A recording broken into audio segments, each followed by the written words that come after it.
몇 시에 부름 받았든지 이런 제목으로 하나님 말씀 나누겠습니다. 몇 시에 부르심을 여러분들이 받으셨을까요? 산수부터 한번 해보겠습니다. 12시간을 일한 사람이 200불을 받았습니다. 자, 그러면 1시간 일한 사람은 얼마를 받아야 할까요? 헷갈리죠? 20불 이하인 건 알겠죠? 네. 자, 우리가 오늘 읽은 본문에도 12시간 일한 사람이 나오고 1시간 일한 사람이 등장합니다. 이른 아침은 유대인들은 보통 이른 아침 6시에 일을 시작해서 오후 6시에 일을 끝냈으니까 이른 아침은 6시를 의미하는 거예요. 12시간 일한 사람이 나오고 또 오후 5시에 겨우 일자리 찾아가지고 1시간 일하는 사람이 나오죠. 자, 그런데 나중에 주인이 일당을 주는데 어떻게 줬다는 거예요? 똑같이 줬다는 거예요. 12분의 1을 준 것이 아니라 12배를 준 것이 아니라 똑같이 줬다는 거예요. 그러면 누가 억울하게 느껴질 것 같아요? 하루 종일 12시간 일한 사람 입장에서는 왠지 좀 억울한 것 같고, 또 1시간 일한 사람 입장에서는 어떤 마음이 강하게 들 것 같아요? 감사한 마음이, 뭐라고 표현했는지 모르지만 하여튼 감사한 마음이 들겠죠. 그러니까 12시간 일한 사람의 입장에서 봤을 때는 공정하지 않아요, 이런 식으로 얘기하고 싶을지도 모르겠습니다. 자, 왠지 불공평해 보이는 이 스토리를 통해서 우리 주님이 우리에게 가르쳐 주시고자 하는 교훈이 뭘까? 자, 우리가 한번 본문을 통해서 보기로 원하는데요. 우리 한번 1절 보시면 어떻게 시작하는지 보세요. 천국은 마치 품꾼을 얻어 포도원에 들여보내려고 이른 아침에 나간 집 주인과 같으니. 영어 성경으로 보시면 The kingdom of heaven is like 이렇게 돼 있죠. 자, 그러니까 오늘 이 본문의 말씀은 기업이라든지 노동법이라든지 거기에 대한 말씀이 아니죠. 기업 윤리는 이래야 된다, 노동법은 이래야 된다, 임금은 이렇게 줘야 된다, 이런 걸 말하는 게 아니고 천국은 어떤 원리로 돌아가는 곳인가, 천국은 어떤 원리로 움직이는 나라인가, 그것을 보여주는 거죠. 더 쉽게 말하면 분명히 이 일꾼들이 포도원에 들어갔죠? 자, 포도원은 여기서 뭘 상징할까요? 천국을 상징하죠. 그리고 포도원 주인은 누구를 상징할까요? 하나님을 상징하겠죠. 그리고 일꾼들은 누구를 상징할까요? 바로 우리들을 상징하겠죠. 자, 천국에 들어가기 위해서 어떻게 천국에 들어갈 수 있을까? 자, 그걸 보여주는 건데, 여기 보시면 천국은 마치 일자리를 찾으러 나간 일꾼들과 같은, 이렇게 돼 있어요? 아니죠. 자세히 보세요. 천국은 뭐라고 그래요? 포도원의 일꾼을 들여보내려고 이른 아침에 나간 누구 같다고요? 집 주인과 같으니, 이렇게 말씀하고 있습니다. 자, 그러니까 주체가 일꾼이 아니라 포도원 주인입니다. 포도원 주인입니다. 자, 이 말은 뭐냐면 일꾼 스스로 일하고 싶다고 해서 일하러 갈 수가 없어요. 찾으시는 주인이 있어야 되고 그 주인이 지목해 주셔야지 들어갈 수 있는 거죠. 자, 이것이 천국의 비유라고 그랬어요. 우리 스스로 내가 가고 싶다고 갈 수 있는 것이 천국이 아니고, 또 내가 열심히 행위로 착한 일하고 노력한다고 해서 갈 수 있는 것이 천국이 아니고, 어떻게 해야지 천국을 갈 수 있어요? 우리 주님이 불러주셔야지, 우리를 은혜로 불러주시고 선택해 주셔야지 갈 수 있는 것이 천국인 것을 믿습니다. 맞죠? 네, 그렇지만 일꾼을 구하려고 먼저 나간 자는 집주인이지만, 포도원 주인이지만, 그 주인의 초대에 응하는 건 누가 해야 되는 거예요? 내가 해야 되는 거고 일꾼들이 해야 되는 겁니다. 자, 그러니까 주인의 초대에 응하기만 하면 그 집주인의 포도원에 들어갈 수 있다, 이런 말씀이죠. 자, 어느 정도로 응하기만 하면 되냐면 6절, 7절을 보세요. 제 11시에도 나가봤어요, 주인이. 11시라는 것은 여기 영어 성경 at 5 o'clock 이렇게 돼 있죠. 오후 5시란 말이에요. 자, 그러니까 오후 6시면 일이 끝나요. 하루 마감해요. 1시간 남았는데도 나간 거예요. 자, 1시간 남겨놓고 온 자도 주인이 와서 일하라 초대했죠. 아유, 무슨 염치로 가요, 1시간 남았는데. 그게 아니라 응하기만 하면 가서 동등한 자격으로 일할 수 있다, 그런 말씀이죠. 자, 이게 무슨 뜻인지 여러분 이미 다 아시죠? 하나님의 은혜의 초청에 응하기만 하면 누구든지 천국 백성이 될 수 있다, 이 말씀인 줄로 믿습니다. 여러분, 아멘입니까? 자, 그렇습니다. 그리고 더 놀라운 것은 지금 오후 5시에 나간 사람 나중에 페이를 주는데 9절로 한번 넘어가 볼까요? 제11시에 온 자들이 와서 얼마를 받았어요? 한 데나리온을 받았습니다. 자, 일부러 NLT 쉬운 영어 성경에 보니까 4 days wage라고 되어 있어요. 그러니까 유대인들 특별히 노동자 중에서도 군인들이 하루 열심히 근무 쓰고 어디 가서 일당 일을 하고 나면 로마 군인들은 페이를 많이 받았거든요. 자, 그러니까 이건 작은 돈이 아니에요. 그러니까 하루에 일당 노동자 일당인데 1시간 일한 자에게도 1 데나리온을 줬단 말이에요. 그러니까 놀라운 거죠. 이런 것을 전문 용어로 뭐라고 그래요? 성경적 용어로 뭐라고 그래요? 2글자입니다. 뭐라고 그래요? 1시간밖에 일 안 했는데 하루 일당을 받았다? 이런 호의를 뭐라고 그래요? 은혜라고 그러는 거예요. 은혜. 자, 누군가에게는 불공평하게 보이는 것이 은혜입니다. 맞죠? 누군가에게는 너무 불공평해 보이고 너무 마음에 안 드는 게 은혜입니다. 그래서 많은 사람들이 이런 본문을 읽으면서 다 좋아하진 않아요. 아직 하나님 나라의 천국의 운행 원리를 받아들이지 못한 사람 입장에서 봤을 때는 이딴 게 뭐 어디 있어 이러면서 막 거부합니다. 싫어합니다. 그렇지만 여러분, 우리가 성경을 읽을 때 정말 이 성경을, 저는 그런 표현을 쓰고 싶은데, 성경을 이렇게 막 털어서, 시청 가게 보세요. 막 털어가지고 한 단어가 툭 튀어나온다고 생각해봐요. 어떤 단어가 튀어나올 것 같아요? 은혜가 툭 튀어나올 것 같아요. 그리고 막 털면 예수님의 보혈이 뚝 튀어나올 것 같아요. 네, 그러니까 성경이 얼마나 우리에 대해서, 은혜에 대해서 강조하고 있는지를 여러분들이 오늘 이 시간을 통해서 깨닫게 되기를 바랍니다. 그렇지만 많은 사람들이 싫어해요. 그거는 공평하지 않다는 거예요. 사실은 그 유대 나라로 가보고 그 시대로 가본다면 누구도 그렇게 얘기합니다. 그건 공평하지 않아. 자, 12시간 일한 사람이 1데나리온 받는 건 괜찮아요. 그런데 1시간 일했다면 12분의 1을 줘야지 공평하다고 생각하는 거예요. 자, 그런데 우리 하나님은 후하신 분이에요. 더 주고자 하는 원리지 덜 주고자 하는 원리가 아니에요. 너무 좋지 않아요? 하나님은 더 주고자 하는 원리로 말씀하시는 거예요. 또 많은 사람들이 읽기 힘들어하는 얘기가 또 있어요, 성경에. 아, 그건 불공평해. 이렇게 얘기하는 스토리가 있는데 뭔가 하면 여러분들이 잘 아는 소위 탕자의 비유라고 불리는 누가복음 15장의 얘기입니다. 여러분, 그 스토리에서 누가 분노합니까? 형이 분노해요? 동생이 분노해요? 형이 분노하죠. 네, 형이. 오늘 동생이 분노한다고 얘기하신 분은 다른 걸 읽으신 거예요? 네, 형이 분노하죠. 형은 아버지 곁을 한 번도 떠난 적이 없어요. 늘 뼈가 빠지도록 정말 열심히 일을 하고 아버지를 섬겼는데, 동생은 어때요? 탕자처럼 지 맘대로 자기가 쓰고 싶은 돈 미리 받아가지고 자기에게 주어질 유산이 있는지 없는지도 모르지만 아버지한테 미리 받아가지고 다 탕진해 놓고 써버리고, 그리고 다 소비하고 갈 데가 없으니까 이제 다시 집에 기어들어온 동생, 소위 탕자. 그런데 아버지는 그 동생을 위해서 어떻게 해요? 잔치를 베풀고 가장 좋은 옷을 입히고 가락지를 끼우고. 자, 이것을 누가 봐요? 형이 옆에서 보고 있죠. 형의 항변이 뭡니까? 불공평해요, 아버지. 나는 한 번도 집을 떠난 적도 없고 늘 아버지를 위해서 뼈가 빠지도록 일했는데 나에게는 치킨 한 마리나 튀겨주신 적이 있어요? 아버지 이러면서 항변하잖아요. 그렇게 나오잖아요, 성경에. 자, 아버지의 답은 뭐예요? 아버지의 답은 나는 늘 너와 같이 있지 않았니? 그게 제일 큰 복인 거 모르니? 여러분 아멘입니까? 자, 그런데 이 스토리를 너무 싫어해요. 성경을 처음 읽는 분들은. 이런 게 다 있어? 교회는 이런 거 가르치나? 아니, 큰형이 더 칭찬받고 저 아들놈은 죽도록 패가지고 어디 한 6개월 넣어놓고 이래야지. 아니, 어떻게 저런 놈을 받아주고 용서해 주는 것만 해도 감지덕진데 뭐 잔치를 벌이고 뭐 금가락지를 껴주고. 왜 그래? 왜?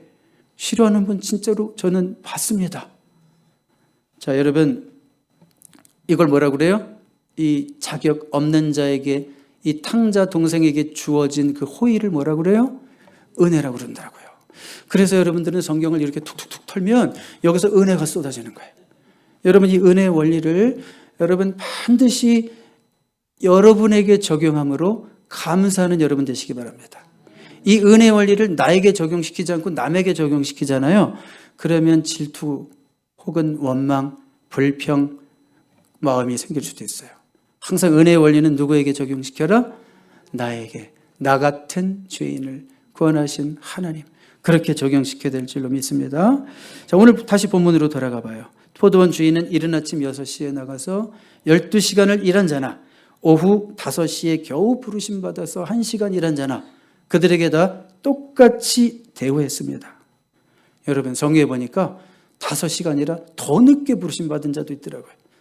5시 59분에 부르심 받은 자도 있더라고요. 없는데? 내 성경에는 없는데? 목사님 성경 다른가? 뭔 얘기지? 있더라고요. 누군지 아세요? 마지막 1분 남겨놓고 부르심 받은 자, 예수님 십자가 지실 때 바로 그 옆에 매달린 강도 중에 하나. 그렇죠. 그 강도는 평생 아주 못된 짓만 했죠. 한마디로. 그런데 마지막 1분 남겨놓고 예수님을 찾았어요.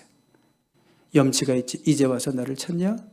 예수님은 그러시는 것이 아니라 뭐라고 그랬어요?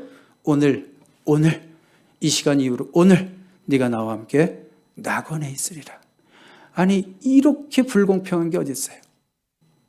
겨우 1분 예수님을 찾았다는 이유 때문에 오늘 내가 나와 함께 낙원에 있으리라.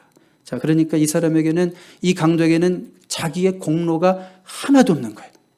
주님을 위해서 살 기회도 없었고, 주님을 위해서 충성할 수 있는 시간도 없었고, 아무 공로가 없어요. 그런데 한 번 믿었어요. 그러니까 자기 공로로 갈 수 없는 곳이 천국이구나. 그렇지만 하나님의 은혜로 갈 수 있는 것이 천국이구나. 분명하죠? 예. 그런데 어떤 사람은 또 이 내용을 소개해 들으면 벌쩍 뛴다고요. 어떻게 그럴 수가 있냐고. 어떻게 그런 자를 천국에 보내주냐고. 왜 그럴까요? 하나님 나라의 통치 원리를 모르기 때문에. 하나님 나라의 통치 원리를 이 세상의 운행 원리라고 생각하는 거죠. 하나님의 나라는 전혀 우리가 생각하는 것과 다른 방식으로 운행되고 있다는 거, 여러분 하나님 말씀을 통해서 믿으십니까? 좋으십니까? 싫어도 하면 해야지 어떻게 돼. 하나님의 통치 원리가 성경 그대로 나와 있는데. 제가 왜 이런 말씀을 드리냐면, 여기 이 자리에는 일찍 부르심 받은 자도 있고 아주 늦게 주님께 부르심을 받은 자도 있습니다. 그런데 일찍 부르심 받은 자 입장에서 억울함을 느낄 수 있다는 거예요. 억울함을. 오늘 본문이 그렇잖아요.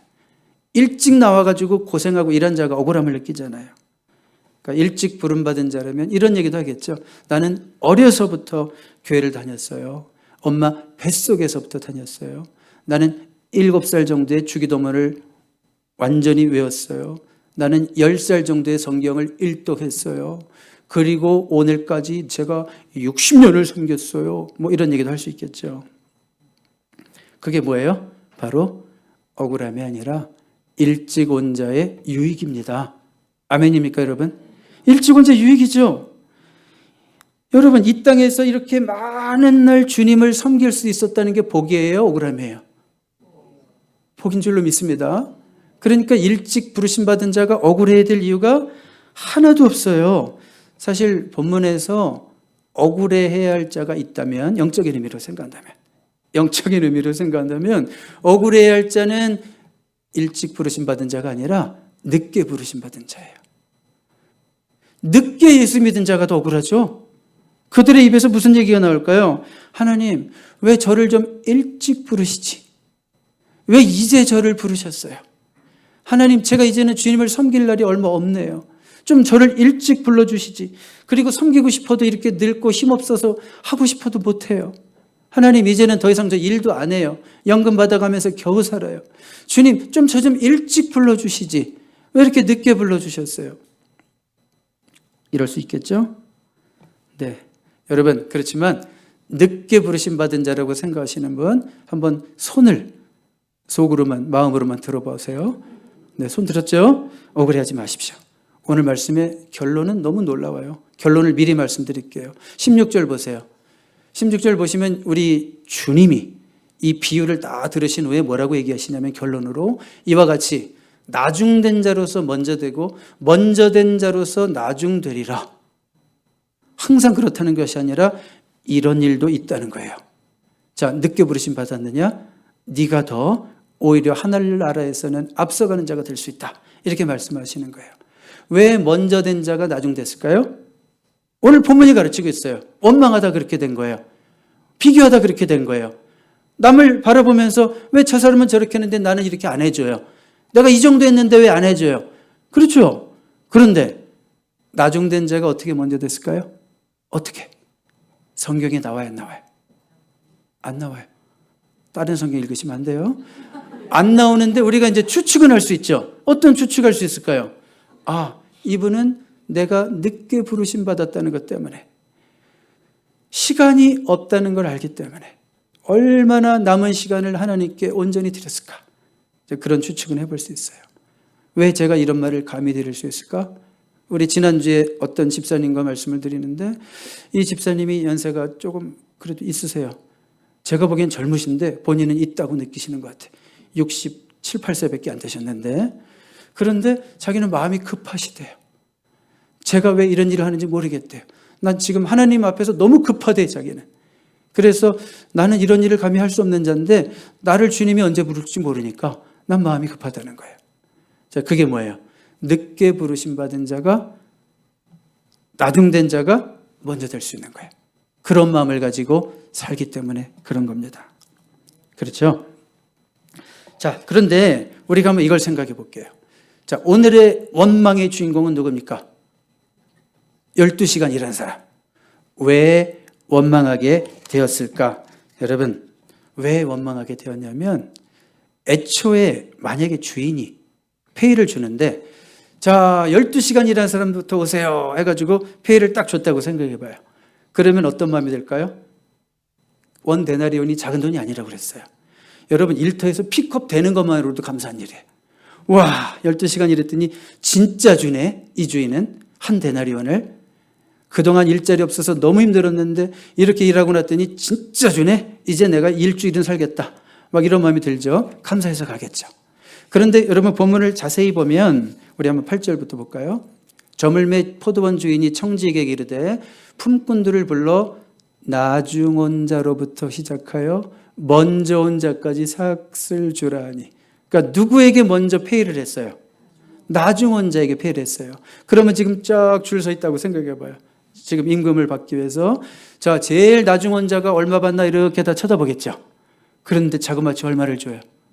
원 데나리온을 준단 말이에요. 그러면 저 뒤에 있는 12시간 된 자가 저 제일 뒤에 서 있어요. 그러면 어떤 생각이 들까요? 마음에. 나는 얼마를 받게 될까? 나는 어쩌면 12데나리온 받는 거 아니야? 적어도 5, 6데나리온 받는 거 아니야? 이런 생각 들겠죠? 들겠죠. 자, 그런데 나도 똑같이 얼마 받았어요? 한 데나리온 받았어요. 그 원망이 되는 거예요. 자, 그러니까 그 한 시간 일한 자를 쳐다보지만 않았으면 이 사람 문제가 있어요, 없어요? 없죠. 오직 주인만 바라보고, 나는 저 주인이랑 계약했으니까 저 주인만 바라보고 쭉 일하고 돈 받고 갔으면 휘바람 불면서 집에 가서 신났겠죠. 자, 그런데 그 1시간 일하고 간 사람을 쳐다보다가 내 인생까지 어떻게 됐어요? 비참해졌죠. 그렇죠. 자, 이렇게 원망을 하자 주인이 하는 말 들어보세요. 13절, 14절. 주인이 그 중에 한 사람에게 대답하여 이르되 친구여, 내가 네게 잘못한 것이 없노라. 네가 나와 한 데나리온의 약속을 하지 아니하였느냐? 맞죠? 처음에 계약서 쓸 때 12시간 일하면, 하루 일하면 내가 너에게 한 데나리온 주겠다 그랬습니다. 자, 그리고 약속 지켰어요, 안 지켰어요? 주인은 약속 지켰습니다. 그리고 14절에 아주 이 주인이 아주 그냥 한방 난리죠. 네 것이나 가지고 가. 나중 온 사람에게 너와 같이 주는 것이 내 뜻이니라. 내 것 가지고 내 마음대로 하겠다는데 네가 뭐야? 그런 얘기죠. 자, 이거를 여러분 좀 기분 나쁘게 듣지 마시고 어떻게 들어야 되냐면, 하나님은 우리 인생들을 다 다르게 다루시는 거 알죠? 누구에게는 이런 복을 주시지만 누구에게는 이런 복을 주세요. 누구에게는 저런 복을 주세요. 근데 우리는 그것을 서로 바라보면서 하나님 왜 나에게는 저 복을 안 주세요? 그러면 하나님은 뭐라고 얘기하실까요? 난 너에게 그 복을 줬잖아. 내가 내 것 가지고 내 맘대로 나눠주는데 내가 뭐 잘못했니 너한테? 우리 하나님이 그렇게 말씀하실 수 있다는 거죠. 하나님, 내 가정은 왜 저 가정 같지 않아요? 그래도 너는 예쁘잖아. 뭐 이런 식으로 얘기하실 수 있다 이거예요. 예를 들면 제가 그래서 이분만 쳐다보면서 얘기했어요. 네. 여러분들 안 봐서 죄송해요. 네네. 자, 무슨 말일까요? 우리가 시험 받을 때가 언젠가요? 하나님이 다른 사람을 대하는 것을 바라볼 때 우리가 시험이 들 수 있어요. 어떤 사람이 막 많은 복을 받는 거예요. 그래가지고 도대체 저 사람 왜 복을 받을까? 이렇게 한번 쳐다봤어요. 이유를 모르겠어요. 별로 신실하지도 않아요. 뺀질이에요. 아니, 왜 저런 사람 하나님 복을 주실까? 그런데 많은 복을 받아요. 뭘까요? 하나님이 우리 집주인이 그렇게 관대했던 것처럼, 겨우 1시간밖에 일하지 않은 사람에게 관대했던 것처럼 하나님이 마치 그 사람에게 너무 관대하게 하시는 것 같아요. 그게 너무 싫은 거예요. 그러니까 그 사람에 대한 질투가 생기는 거죠. 그 사람을 쳐다보기 전까지는 아무 문제가 없었는데 그 사람을 쳐다보기 시작하면서부터 문제가 생기는 거예요. 제가 처음 유학할 때요, 어떤 일이 있었냐면, 참 가끔 얘기하죠. 첫 유학이 힘들었다고. 그때 버지니아 린치버그에서 유학을 할 때 오늘 우리 권사님 한 분이 또 이렇게 방문해 주셨는데, 지금 권사님이 섬기시는 한국 부산인가요? 네, 부산에 있는 교회 우리 담임 목사님 박신철 목사님이 저랑 그 대학원 동기였어요. 대학원 동기였는데 박신철 목사님이랑 저랑 늘 같이 다녔어요. 아주 단짝이에요. 그 장거리 운전 사역을 하러 4시간 운전해서 가고 4시간 운전해서 오고 할 때마다 늘 같이 다녔어요. 자, 그런데 박신철 목사님만 이렇게 보면 너무 좋은 거예요. 너무 좋으신 분이에요. 그런데 가끔은 시험이 들어. 너무 멋있어. 아주 리더십도 출중하시고 아주 용기가 있으시고 목회도 너무 잘하십니다. 그러다가 제가 시험 들었어요. 왜 하나님 나는 이렇게 약하게 부르셨어요. 우리 박 목사님도 그때 그 막 간병을 앓고 뻘떡 일어나셨는데, 아니 그분은 병에서 일어나신 분 같지도 않아요. 너무 에너지가 많아요. 당당하셔요. 근데 저는 그때 너무 약했어요. 공부하기도 너무 힘들었고 겨우겨우 하루하루 버티고 있었는데, 그렇게 씩씩한 우리 박 목사님을 보면서 왜 이렇게 나는 연약할까? 왜 하나님 나는 이런 자로 만드셨어요? 또 그 목사님만 보면 비교가 되잖아요. 왜 나는 이렇게 연약할까? 왜 이렇게 연약할까? 제가 언제 시험 받았어요? 바라보니까 그분을 여전히 좋아하고 사랑하지만 내 스스로 하나님께 시험 받은 거예요. 왜 하나님 나를 이런 존재로 만드셨냐고. 그리고 확실히는 모르지만 저보다 물질적 지원이 훨씬 좋으시더라고요. 저는 물질적 지원이 하나도 없어서 너무 고생하고 있었고, 그 순간 그러니까 하나님 왜 나를 이렇게 고생시키셔요? 왜 저분처럼 나도 좀 이렇게 학비도 어디서 팡팡 날라오고 좀 이러면 안 됩니까? 그러니까 바라보니까 시험이 되는 거죠. 그러다가 제가 여기서 시험에서 벗어났을까요? 못 벗어났을까요? 벗어나서 여기 앉아 있는 거예요. 여기 서 있는 거예요. 제가 그렇게 고민하던 어느 날 요한복음 21장을 읽게 됐어요. 나만 그런 게 아니구나. 베드로도 똑같은 시험을 받고 있더라고요. 베드로가 누구 때문에 시험 받았을까요? 요한 때문에 시험을 받고 있는 거예요. 베드로 예수님이 얼마나 사랑하셨으면 수제자예요. 그렇죠? 뭐가 부러워요. 그런데 베드로가 너무 감사하다가도 요한만 보면 이상하게 마음에 시험이 들어. 왜냐하면 예수님이 요한을 너무 사랑하시는 것 같아요. 아니 어떻게 저렇게 요한만 사랑하실까? 오죽하면 요한의 별명이 뭐였는지 아십니까? 예수님이 사랑하시는 제자. 예수님이 사랑하시는 제자. 그래가지고요, 예수님 부활하신 후 베드로는 요한이 너무 신경 쓰여서 한번 이제 물어봐요. 예수님, 요한은 어떻게 됩니까? 앞으로 요한은 어떻게 됩니까? 뭐 저에 대해서는 이미 얘기해 주셨는데 그럼 요한은 어떻게 됩니까? 요한은 어떻게 쓰실 겁니까? 이렇게 물어보죠. 그때 예수님이 뭐라고 말씀하시냐면, 우리 한번 요한복음 21장 22절 보세요. 예수께서 이르시되 내가 올 때까지 그를 머물게 하고자 할지라도 네게 무슨 상관이냐? 너는 나를 따르라. 내가 요한을 대하는 방식이 내가 너를 대하는 방식과 무슨 상관이야? 나는 요한은 요한답게 대하는 거고 나는 너를 너답게 대하는 것뿐이야. 무슨 상관이야? 너는 나를 따르라. 제가 이 말씀 듣고 다시는 이런 시험을 받지는 않습니다. 나는 납니다. 그는 그입니다. 베드로는 베드로입니다. 김 집사는 김 집사입니다. 나는 박 목사입니다. 이번 총회에 가서 정말 많은 목사님들을 뵙고 왔어요. 이 시험을 완전히 이긴 줄 알았는데 이 시험이 또 살짝 올라오려고 그러더라고요. 많은 목사님들을 만났는데 아니 어떤 목사님 교회가 얼마나 막 부흥하고 성장하고 그다음에 심지어 아틀란타에 있는 세 교회가 지금 이 성결교회 210몇 교회 예산의 한 30% 정도를 감당하고 있대요. 세 교회가. 근데 그것이 막 박수를 쳐주다가 왜 근데 나는 박수만 쳐줘야 되지? 우리도 그런 교회 되면 안 되나? 막 그러면서 기도의 제목도 생기더라고요. 그러면서 하나님 왜 우리는 안 되죠? 왜 우리는 안 되죠? 이런 마음이 살짝 올라왔었어요. 그렇지만 또 나는 뭘 생각했을까요? 그분은 그분이고 나는 나다. 그분은 그분이고 나는 나다. 그분이 그 목사님이 너랑 무슨 상관이냐? 너는 나를 따르라. 이 말은 더 쉽게 말하면 우리 주님이 뭐라고 그러냐면 너는 나만 바라봐. 이 말이에요.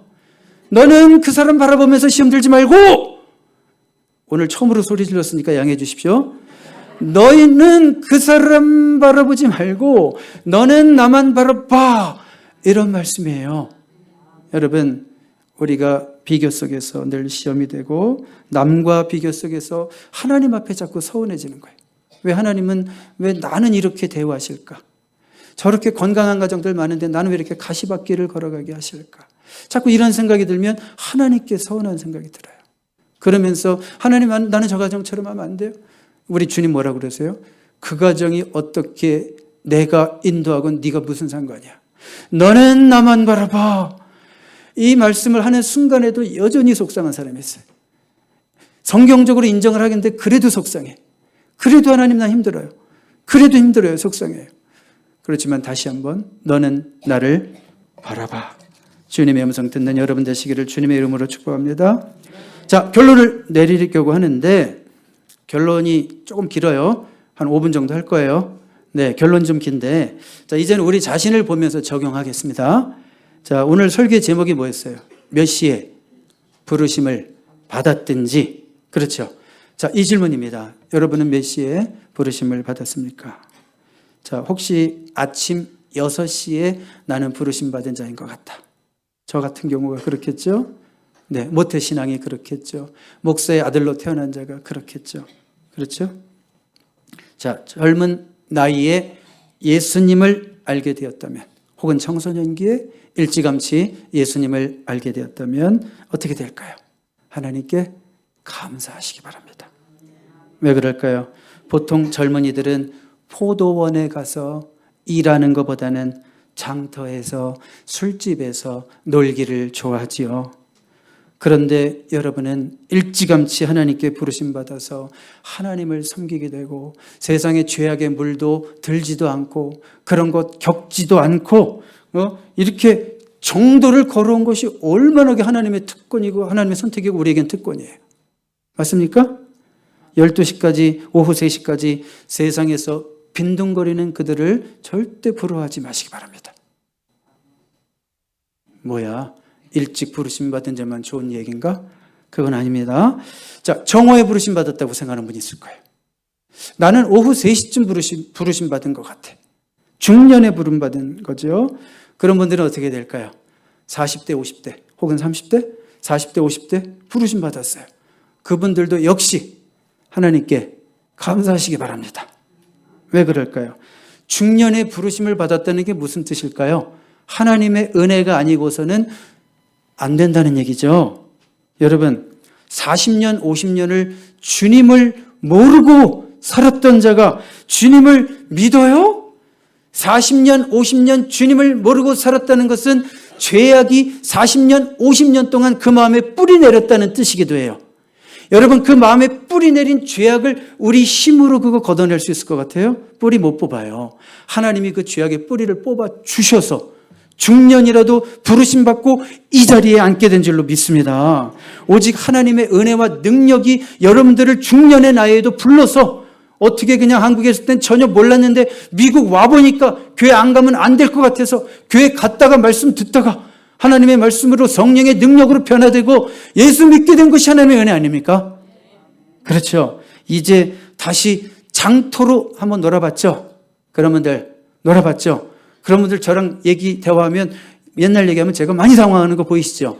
한 번도 경험해보지 않은 얘기들 막 얘기하면 저 박 목사 아는 척 하면서 한번 들어주는데 속으로는 막 엄청 당황해요. 저런 삶을 살았다는 걸 아주 막 다 노출하는 솔직한 분들이 많거든요. 근데 뭔가요? 다시는 장터로 돌아가서 놀 생각하면 안 됩니다. 놀 수도 없어요. 하나님의 강하신 오른팔이 여러분들 한번 끌고 가셨으면 여러분들 도망 못 갑니다. 자, 그러면 오후 5시에 부르심 받은 사람 있어요, 여기? 1시간 남겨놓고. 있을 수 있다, 없다? 있어요. 이런 사람은 뭐예요? 인생의 황혼기에 부르심 받은 거예요. 평생을 예수 모르고 어떤 분은 평생 절만 가다가 손자가 교회 가니까 하도 손자가 예뻐서 교회 오신 분도 봤고 뭐 이런 분도 봤는데 저는 이것을 뭐라고 그러냐면 기적이라고 부릅니다. 기적. 여러분 인생을 이미 70년, 80년 살아오신 분들에게는 선입견이라는 게 있고 고정관념이라는 게 있고 자기 신념이라는 게 있고 아무도 꺾을 수 없는 자기만의 어떤 그 강한 신념 고집이 있는 거예요. 그것 때문에 버티고 인생을 살아온 거예요. 그런 당신에게 그런 자에게 예수님을 믿는 마음이 생겼다는 건 무슨 뜻이에요? 하나님이 기적적으로 강권적으로 역사하셔서 믿게 된 줄로 믿습니다. 이런 일들이 자주 일어난다고 제가 말씀드릴 수는 없지만 이런 일도 일어나요. 하나님이 원하시고 하나님이 역사하시기만 하면. 그래서 여러분들의 부모님 평생 예수님 모르고 살았다고 그래서 포기하지 마십시오.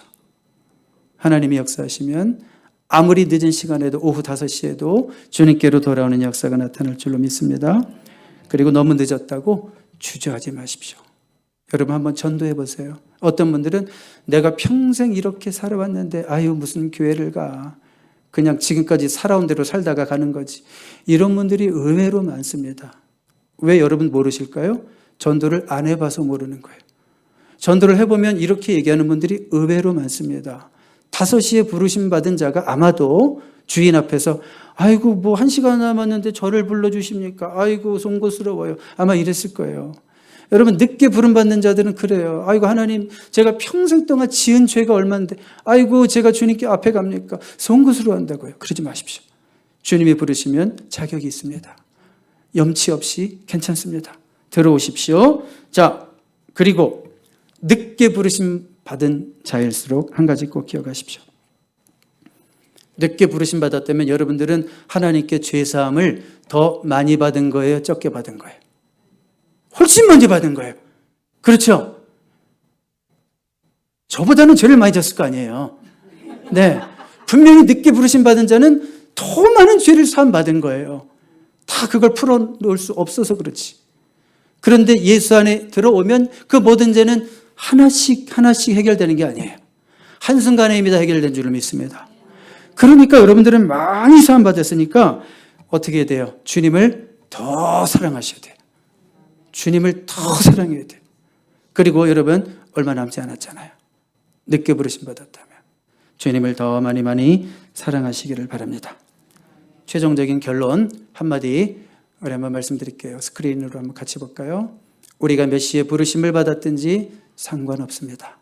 정말 중요한 것은 우리가 몇 시에 부르심을 받았든지 동일하게 은혜로 구원을 받았다는 것입니다. 아멘이죠? 우리 한번 같이 한번 읽어봐요. 시작. 우리가 몇 시에 부르심을 받았든지 상관없습니다. 정말 중요한 것은 우리가 몇 시에 부르심을 받았든지 동일하게 은혜로 구원을 받았다는 것입니다. 아멘. 기도하겠습니다. 하나님 아버지 감사합니다. 나보다 나를 더 잘 아시는 하나님께서 나를 아시고 당신의 계획 속에서 나를 적절한 때에 나를 부르셨음을 믿고 감사하며 살아가는 우리 모두가 되게 하옵소서. 예수님의 이름으로 기도합니다. 아멘.